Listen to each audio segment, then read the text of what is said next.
Spoštovani, preživljamo dokaj moker maj in glede na to, da je zofka za nami, se lahko v prihodnje nadejamo lepšega vremena. Ne glede na vreme, delo v evropskih inštitucijah teče nemoteno tudi v parlamentu.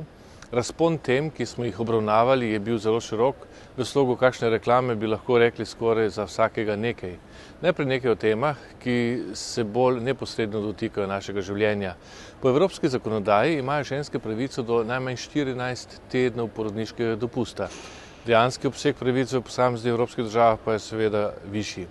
Vendar pa med upravičenke do tega dopusta po evropski zakonodaji zaenkrat ne sodijo samozaposlene ženske ali partnerke samozaposlenih delavcev.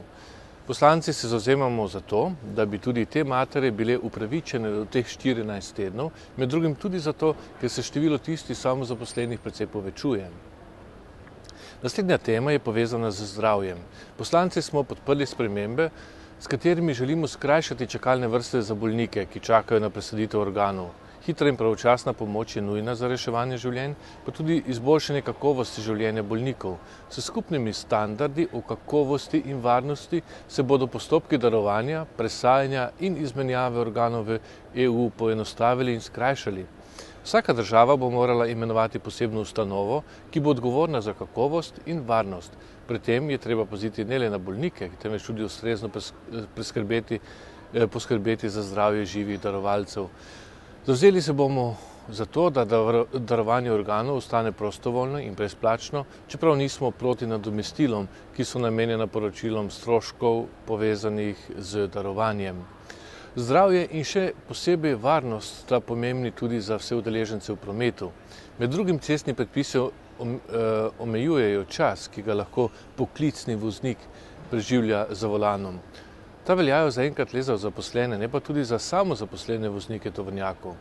Ker je pomembno, da so za volanom spočiti in pripravljeni vozniki, se poslanci zavzemamo, da ta pravila veljajo za vse poklicne voznike.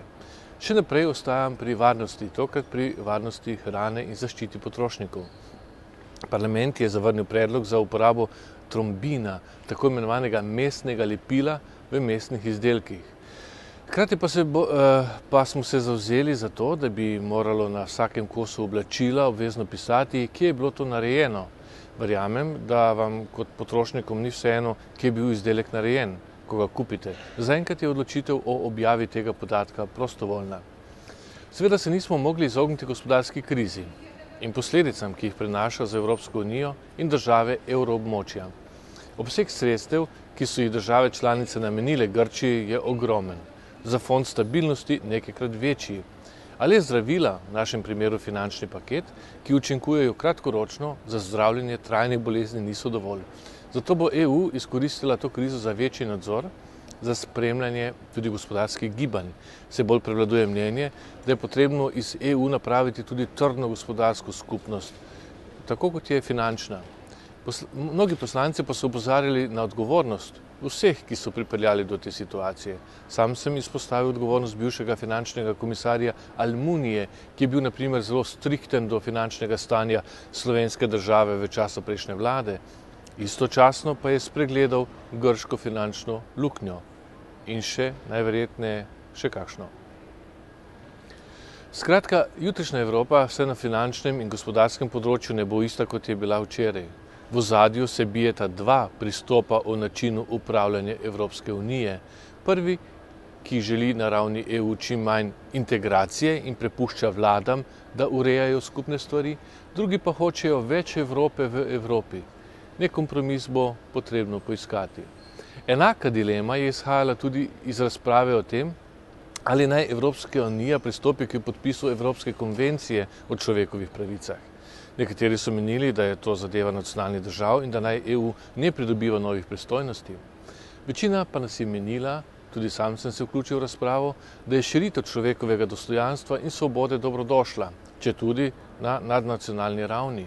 Človekove pravice in svoboščine so univerzalne, nadnacionalno zaščito pa imajo itak že desetletja. Seznam stvari in obravnavanih tem še ni izčrpan. Poslanci smo med drugim še dokončno potrdili 2 novi direktivi na področju energetske učinkovitosti. O energetski učinkovitosti stavb ter o evropski nalepki o porabi energije O tem sem že poročal aprila, zato tokrat le na kratko. Po letu 2020 bodo morale vse novogradnje izpolnjevati zelo visoke standarde glede varčevanja z energijo. Izpopolnjena nalepka o uporabi energije pa bo pomagala kupcem, ko se odločajo, katere gospodinjske aparate kupiti. Odločali smo še o višini in načinu uporabe sredstev Evropskega parlamenta, ki je z novo Lizbonsko pogodbo dobil številne nove naloge.